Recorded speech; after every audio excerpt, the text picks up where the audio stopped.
ಥಿಯೇಟರಲ್ಲಿ I think ನೋಡೋ experience I think Appu power ಪ್ರದರ್ಶನ ಮಾಡುತ್ತೆ. ಒಂದು ಖುಷಿ 24 ವರ್ಷ 23 ಜಾಸ್ತಿ ಆಯಿತು. ಮತ್ತೆ ಇದೇ ಥಿಯೇಟ್ರಲ್ಲಿ ಪಕ್ಕ ಥಿಯೇಟ್ರಲ್ಲಿ ನೋಡಿದೆ. ಆಗ ಎಲ್ಲರೂ ಅಪ್ಪು ಅವ್ರ ಜೊತೆನೂ ನೋಡಿದ್ವಿ ಚಿತ್ರ. ಸೊ ಅದು ನೆನಪು ಮತ್ತೆ ಬಂತು. ಥಿಯೇಟ್ರಲ್ಲಿ ಇನ್ನೊಂದು ಫುಲ್ ಹಾಡು, ಪ್ರತಿಯೊಂದು ಲೈನ್ ಜನ ಹಾಡ್ತಾ ಇದ್ದಾರೆ ಅನ್ನೊಂಥರ ತುಂಬ ಖುಷಿ ಆಯಿತು. ಆಮೇಲೆ ಅಪ್ಪು ಅವ್ರನ್ನ ಪ್ರೀತಿ ಮಾಡೋ ಜನ ಲವ್ ಎದ್ದು ಕಾಣುತ್ತೆ. ನನ್ನ ಲೆಕ್ಕದಲ್ಲಿ ಒರಿಜಿನಲ್ ರಿಲೀಸಿಗಿಂತ ಈ ರಿಲೀಸು ಇನ್ನು ಒಂದು 2-3 ಪಟ್ಟು ಜಾಸ್ತಿ ಅಂತ ಅನಿಸುತ್ತೆ. ಐ ಥಿಂಕ್ ರಿಯಲಿ ಒಂದು ಥಿಯೇಟ್ರಲ್ಲಿ ನೋಡೋದು ಒಂದು ಅನುಭವ ಇದು. ಐ ಥಿಂಕ್ ಅಪ್ಪು ಅವ್ರನ್ನ ತುಂಬ ಮಿಸ್ ಮಾಡ್ತಾರೆ.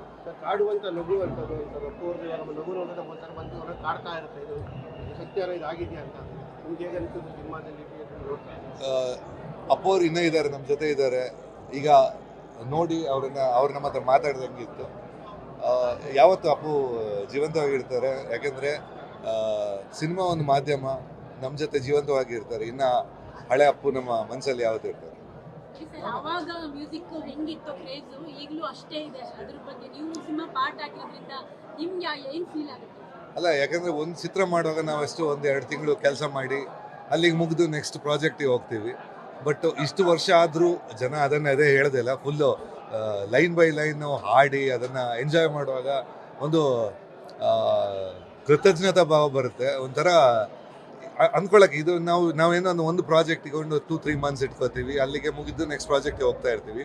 ಅದನ್ನು ಇಷ್ಟು ಎಂಜಾಯ್ ಮಾಡೋದು ನೋಡಿ ನಿಜವಾಗಿ ನನಗೆ ಅವಕಾಶ ಕೊಟ್ಟ ಪೂರ್ಣಿಮಾ ಎಂಟರ್ಪ್ರೈಸಸ್ ಥ್ಯಾಂಕ್ಸ್ ಹೇಳಬೇಕು. ಯಾಕಂದರೆ ಹೀಗೆ ಆಗುತ್ತೆ ನಾನು ನಿಜವಾಗಿ ಅಂದ್ಕೊಂಡೇ ಇಲ್ಲ. ಈ ವರ್ಷನೂ ತುಂಬ ಈ ಥರ ರಿಲೀಸ್ ಬರ್ತಾ ಇತ್ತು. ಹೊಸ ಪಿಕ್ಚರ್ಗಿಂತ ಜಾಸ್ತಿ ಕ್ರೇಜಲ್ಲಿ ಜನ ನೋಡ್ತಾ ಇದ್ದಾರೆ. ಅದು ಒಂಥರ ನಿಜವಾಗಿ ಹೇಳ್ತೀವಿ, ಆ ಕೆಲಸ ಮಾಡಿದ್ದಕ್ಕೆ ಒಂದು ಸಾರ್ಥಕ ಅನಿಸುತ್ತೆ. ಎಲ್ಲ ನಾವು ಪ್ರೀತಿಯಿಂದ ಮಾಡಿದ್ದು. ಒಂದೊಂದಕ್ಕೆ ಒಂದು ನೆನಪಿದೆ ಈ ಚಿತ್ರ. ಯಾಕೆಂದ್ರೆ ಕಂಪೋಸ್ ಮಾಡುವಾಗ ಅಣ್ಣವ್ರಿದ್ದ ಜೊತೆಗೆ ಅವರೇ ಎಲ್ಲ ಸಾಂಗ್ ಓಕೆ ಮಾಡಿದ್ದು, ಅಣ್ಣವ್ರು ಮಾಡಿದ್ದು. ಸೊ ಅಣ್ಣವರು ವರದಣ್ಣ. ಸೊ ಅವ್ರನ್ನ ತಾಲಿಬಾನ್ ಅವ್ರಿಗಿಷ್ಟ. ಆಮೇಲೆ ಅವರೇ ಹಾಡಿದ್ದ ಸಾಂಗ್ನ 2 ಅಣ್ಣವ್ರು ಹಾಡಿದ್ದಾರೆ. ಅಪ್ಪು ಅವ್ರಿಗೆ ಜಾಸ್ತಿ ತಾಲಿಬಾನು, of course jolly go, these are ಸ್ವಲ್ಪ ಹೆಬ್ಬೀಟ್. ಆ ಟೈಮಲ್ಲಿ ನ್ಯೂ ಏಜ್ ಮ್ಯೂಸಿಕ್ ಇತ್ತು. ಸೊ ಅವರು ಇದನ್ನು ಇಷ್ಟಪಟ್ಟಿದ್ರು.